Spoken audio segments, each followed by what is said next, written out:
3:58.00. Og så har vi Claus Cato i mål, den første singlehander på inshore. Ready for mooring.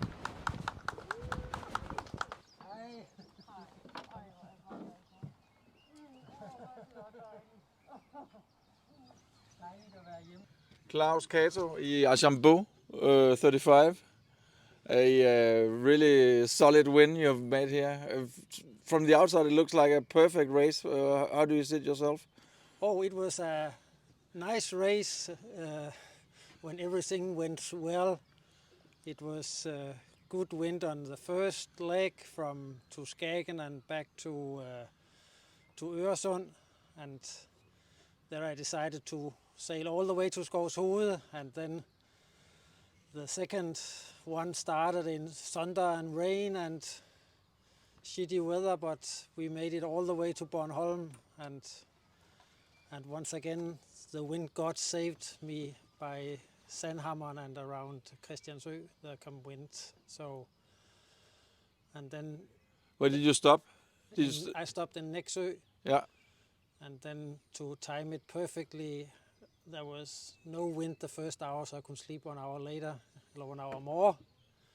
So, and then we was a bumpy ride across the Baltic back to Gedser, and a very, tiring beat up to Rødby against the wind and against the current and against 100 windmills. You're fighting the windmills, yeah. Yeah, and when you think you're in Rødby, then they have this Femern-built restricted area, so you have to go 3 miles outside of that also when you think, oh, now I'm there. To get into the harbor first? Yes. All right, yeah. So it's not what you need when you come there and see. You can see the harbor and then this direction 3 miles and then back. Wow, okay. So, and then Were you escorted? Because I know some of the other boats were. Yeah, you get called on VHF. Okay, yeah. And, all right, and then continue, please. Yeah. Yeah, and then I was very tired when I came into Rødby, and there the sun came out, and I went. So I slept almost immediately, and then also decided there because I had to start. I could have started at 1 o'clock, but there was probably very little wind, and I was very tired, so decided to start at 3 o'clock instead of. And then the last leg went. It was easy compared to the other. There was 10 knots, 8 knots, 10 knots, 12 knots, and wind almost all the way except around the corner here. Yeah, we got that on tape too. It was very light in the end. It was very light in the end. Yeah. Yeah, but I was thinking many times, oh, will the wind die totally, and will you end up here 3 miles from Aarhus? But there was wind, and yeah, it's a very fast time. I'm looking forward to see how fast you actually is, because anyway on the first beat you were. Yeah, the first leg pretty good ahead of last year's winner on time. They reached Helsingør just on time, and you were quite a bit further. So I was in Skovshoved a little. Yeah. Time to spare. Yeah. Jan kept telling me I sailed 2 short legs. All right. I had to do 36 hours, but there was no. No. Okay. Yeah. So it was a very nice race, but a little tired now. Yeah. And of course, you have been sailing all alone. Has that been a hard thing for your motivation to? No. As I think when in the both on the last leg and the first leg, there is with the autopilot on. There's plenty of time to do some SMS and some thing like that. In the second leg across Baltic, there was not time for much else than steering in the windy condition. Yeah. And once again checking out 100 windmills in the middle of the Baltic and construction vessels, and I don't know what I thought. Yeah. Okay. All right. If I've asked the others who have come in, if they have a high and a low of the race? What was the best and what was the worst for you? I think the best was the first leg. It was fast and there was very fast running up to Skagen. It was fun and a little. Yeah, it was rough conditions up there. I think when you rounded. I got the win from behind, so it was not so rough for me. It was just keeping your tongue straight, and then I don't. Maybe the low was coming up there to Rødby, and then at the end finding this 3 miles extra. There I was so tired, so I was Yeah, I can imagine. Yeah, I have to do that. I was already thinking about sleeping there, and then you just have to take another hour out and back. How is it if you should try to tell people who haven't done this? How tired are you? How exhausting is it to keep on pushing yourself, like you say around Rødby, for instance? Yeah, sometimes it's hard. Hard.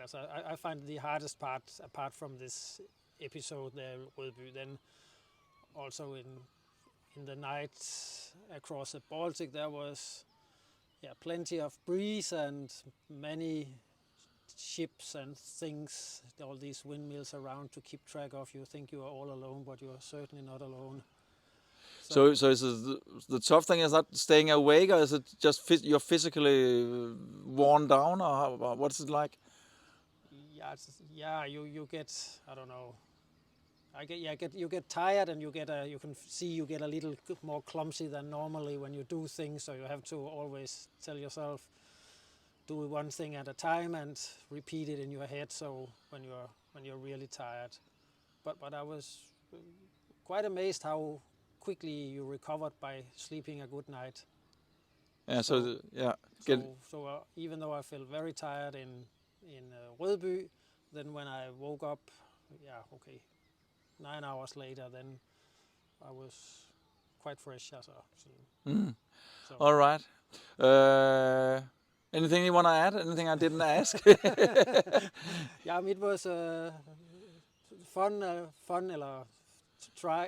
doing it, and I have tried 2 times before in the previous edition there. So I'm very pleased to have fulfilled. Yeah, you deserve it from the start to the finish. So I'm very happy with that, and it's.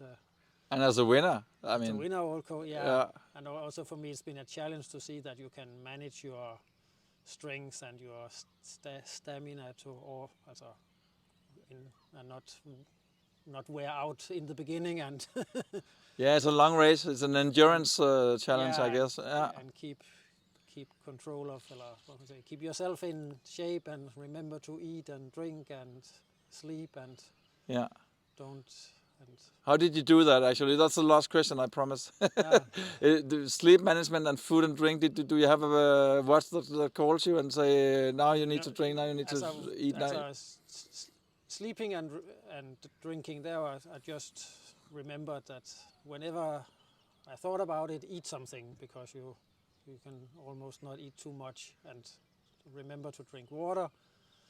And then as a sleeping, I do this in 15-minute nap, lying in the cockpit or lying on the down below, and then with an alarm clock, and then look up. But the boat is quite good when you sail with the wind in from a beam. Then it steers itself perfectly, and you can lie. So stretch from Læsø to Anholt, where there's no other boats. There you can do a 5 or 6 power naps in a row or something. So. Okay. All right, Claus. I will leave you and your wife here and Pierre. What time is it actually? It's pretty early in the morning. 4 o'clock. 4 o'clock in the morning, yeah. Okay, I got the official. So I was here before 4 o'clock. Yeah, I think so. Okay, I'm gonna shut this down. And once again, congratulations. Open the bottle whenever you feel for it. But it's a bit early, I think. I don't know, but you can do it now if you want.